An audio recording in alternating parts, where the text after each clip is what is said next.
né? É, vamos falar sobre esse voto de Rosa Weber também, que esse é o grande assunto dessa sexta-feira, né, Mônica? Rosa Weber, que está se despedindo do Supremo Tribunal Federal, vai se aposentar. Antes de se aposentar, resolveu realmente votar pela descriminalização do aborto. Não tornar crime a mulher que faz o aborto até a 12ª semana de gestação. O voto da relatora é o único até agora no julgamento que foi iniciado pelo plenário virtual do STF. Logo após a apresentação, foram 103 páginas.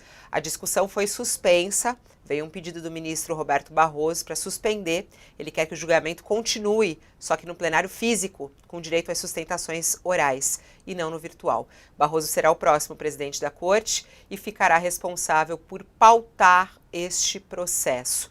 Bom, esse voto ele vem, primeiro, numa importância do assunto ser extremamente polêmico, né, no nosso país. A presidente do Supremo Tribunal Federal, inclusive, vai se aposentar e também ela faz esse voto antes de deixar o Supremo. Ela completa 75 anos no próximo dia 2 de outubro e por isso está deixando o Supremo. E há toda uma discussão para quem Lula vai colocar no lugar. O receio dela, de quem possa ser, né, essa pessoa, ela resolveu fazer o seu voto antes de se aposentar.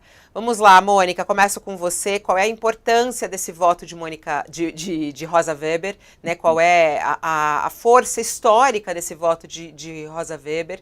Né? E o que pode acontecer com esse julgamento desse processo agora, com tantos homens lá, É, né?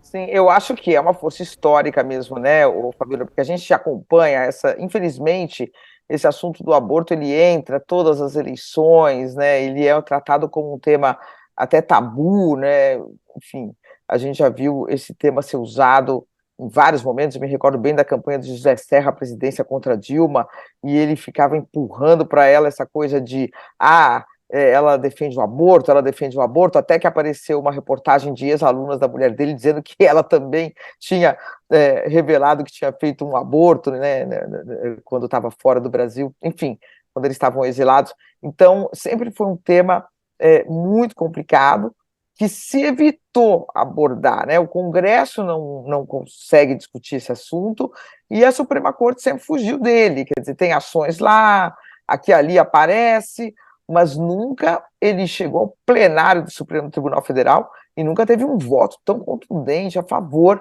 da descriminalização do aborto. Então, a ministra Rosa dá um voto, realmente, na minha visão histórico mesmo, para, uh, para pontuar as razões, né, dos que defendem a descriminalização. E ela diz isso, uma coisa que eu achei muito importante, ela fala: as mulheres foram silenciadas nesse debate, porque as mulheres não faziam as leis, as mulheres não eram juízas, as mulheres não eram magistradas, as mulheres não estavam no parlamento, portanto, elas não discutiram essa lei. Né? Ela diz: nós fomos silenciadas, e elas têm que ser ouvidas, né? Numa discussão que diz respeito diretamente a nós mulheres. Então, eu achei o voto dela histórico e ela acendeu o debate, né? Ela trouxe o debate de novo para ser feito, né? Há estudos que mostram, a gente publicou na Folha, por exemplo, um corte, como por exemplo, e ela toca nisso no voto dela, você aprofunda questões das diferenças sociais, né? Tem uma pesquisa, a Pesquisa Nacional do Aborto, que foi realizada durante alguns anos no Brasil, que mostra que a interrupção da gravidez é mais comum entre mulheres negras do que entre as que se declaram brancas. Né? Diz aqui a pesquisa que uma mulher, ao chegar aos 48 anos, aos 40 anos de idade, uma em cada 5 mulheres negras, 21%, já terá feito ao menos um aborto, que eles chamam de aborto inseguro, sem acolhimento médico, sem nenhuma assistência hospitalar, né? E um em cada 7 mulheres, 15% entre as mulheres brancas. Então, tem uma diferença social aí, uma diferença gritante, né? Mas também os números mostram que atinge a todas nós. É um problema que não pode ser simplesmente ignorado. Muitas meninas jovens, das que fazem aborto inseguro, o Fabiola, 6% tem menos de 14 anos, são meninas que engravidam involuntariamente e vão buscar uma clínica de aborto clandestino para poder interromper essa gravidez. 14 anos, meninas, fazendo isso sem qualquer tipo de assistência e correndo o risco de ser presas, né? De serem É, presas. a gente tem já muita repercussão a respeito disso, por exemplo, quem é mais conservador, deputado Tenente Coimbra, ele que é um deputado estadual de São Paulo, ele fala, olha, é um absurdo, o STF começa a legislar em cima do aborto, a ministra deu seu voto favorável ao aborto. Você acha que se o presidente Bolsonaro estivesse aí, estaríamos discutindo isso? Nada tem a ver com o presidente Bolsonaro, né? Esse é um voto do Supremo, algo que rola desde 2017, né? Independentemente da força de um presidente ou não, é uma questão do Supremo Tribunal Federal. E por isso até queria ouvir o professor Mairovich. Professor, como é que o senhor analisa esse voto de Rosa Weber, né?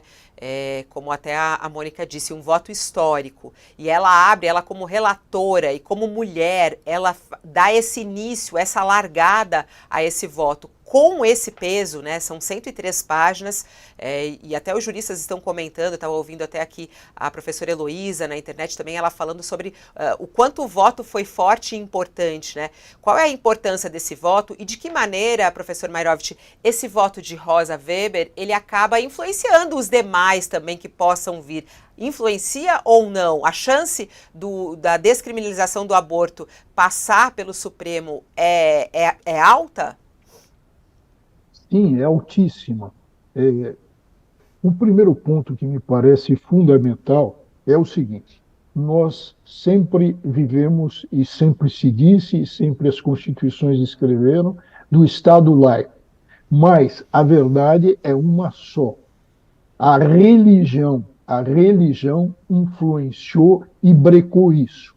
E foi brecando. Quando o que se via no Brasil? Pobres, jovens, primeira gravidez, sem condições econômicas, condições sociais precárias. Mulheres morreram durante todo esse período em mãos do quê?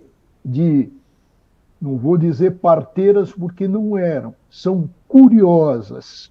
Curiosas, aconteciam o quê? Hemorragias. Se tomavam um remédio, que eu não vou dizer o nome, mas que todo mundo conhece, que gerava o quê? Hemorragias. E essas pessoas sem ter aonde ir. E com medo da criminalização, isso é importante, faziam o quê? Não iam ao pronto-socorro, não iam ao hospital, ou às vezes não se tinha isso. Então, mulheres morreram. E a Constituição do Estado laico garante o quê? Que a mulher tem direito ao seu próprio corpo, à sua pessoa. E que tem mais, se fala, não, mas a vida, a proteção do feto. Ora, existe sim a proteção do feto num momento científico em que se pode já se cogitar de vida. Agora, esse voto da ministra Rosa Weber, que fecha com chave de ouro a sua presidência, uma presidência marcada pela imparcialidade, pela retidão de conduta.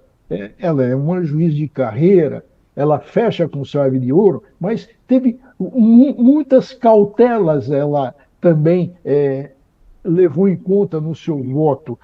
Por exemplo, o grande debate, a grande consultação pública que ocorreu, que deu o amadurecimento. Eram aqueles que dizem isso é matéria da competência legislativa. Sim, poderá ser, mas agora é uma questão constitucional e por isso que o Supremo está decidindo. É uma questão constitucional. Se a gente tiver uma nova legislação, poderá o Supremo, sempre que a questão for constitucional, entrar nesse cenário. É uma questão com relação ao direito à vida da mulher, que é sempre deixada de lado para se falar, colocar no lugar o feto, e que o direito protegeria desde a concepção, o direito do nascituro. Agora se amadureceu. nós enterramos mulheres, assistimos pateticamente uma diferença entre ricos e pobres. Ricos vão às clínicas, clínicas com toda a segurança, pobre morre. Ô, professor, a sua bola de cristal diz que vai ser quanto esse placar? Olha, a minha bola de cristal, no momento, atenção, no momento, mostra a fotografia do André Mendonça, tá? O André Mendonça e o Nunes Marques, né? O Cássio, como o senhor gosta de chamar o Cássio com K. Mas o Zanin, né? o Cássio O com Zanin, será que K vai votar não contra, você acha?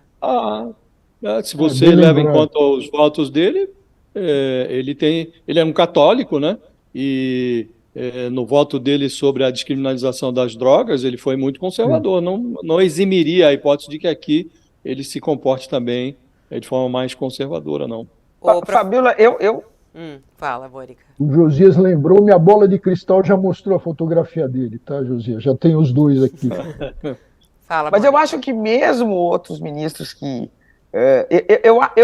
eu arrisco dizer, né, que pode ter um pedido de vista aí. E aí essa discussão vai para as calendas novamente, porque vamos imaginar, não estou com informação que o André Mendonça vai fazer isso, mas vamos imaginar que o André Mendonça peça vista, 90 dias, depois o Cássio pede vista, 90 dias, depois alguém pede vista. Então eu desconfio que não vai ser tão fácil assim essa discussão evoluir, né, ou não vai ser tão rápido. Lembrando aqui que assim, tem outros ministros que têm posições consideradas progressistas em questão a drogas, em questão a diversas coisas do direito penal, Fabiola, mas que nessa questão podem não se alinhar automaticamente. Por exemplo, Dias Toffoli tem uma ligação também com a igreja forte, ele votaria pela descriminalização do aborto? Eu não estou informada disso, não falei com ele, não conversei com ele, não sei se ele me anteciparia o voto, mas tendo a achar que ele não vai automaticamente seguir a Rosa Weber. Posso queimar a língua, hein? Ele pode estar nesse minuto seguindo, mas pelo histórico, ele, mesmo Gilmar Mendes, né, que criticou muito o ministro Luiz Roberto Barroso, quando o ministro Luiz Roberto Barroso botou a questão da descriminalização do aborto para votar em uma turma do Supremo, o Gilmar reagiu fortemente, falando como que... Até foi a razão da discussão deles, lembra da discussão do... Como é que era? Lembro muito. Como eles se chamavam? Pitadas de fel, eu já não lembro mais do que do seu ódio, esse seu ódio, né? O Barroso reagiu.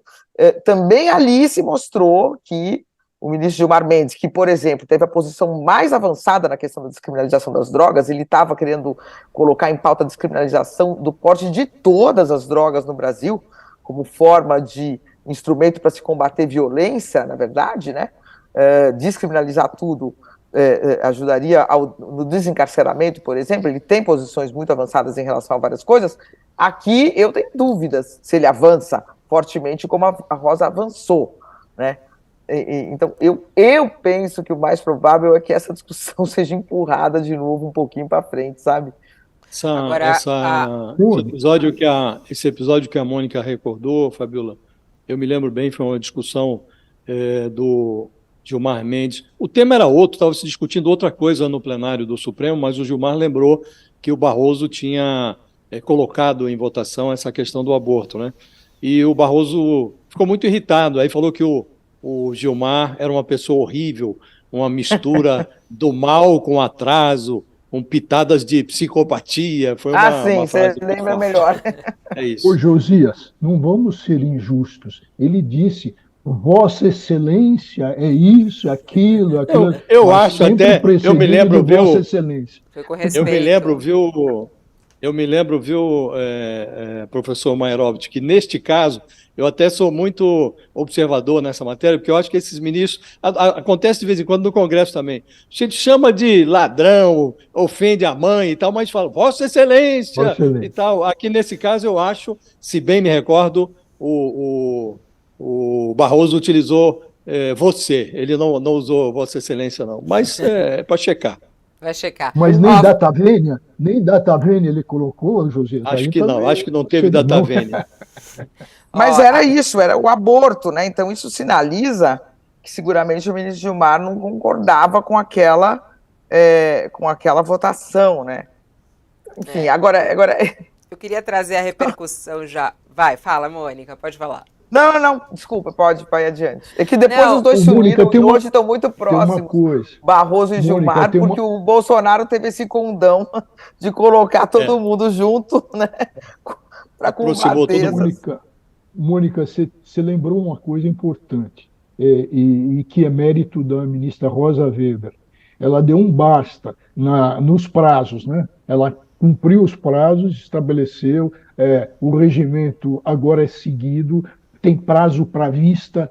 Por exemplo, não vamos mais assistir o Fux, que dá uma liminar que beneficia a filha dele para receber auxílio moradia e bota na gaveta e fica anos.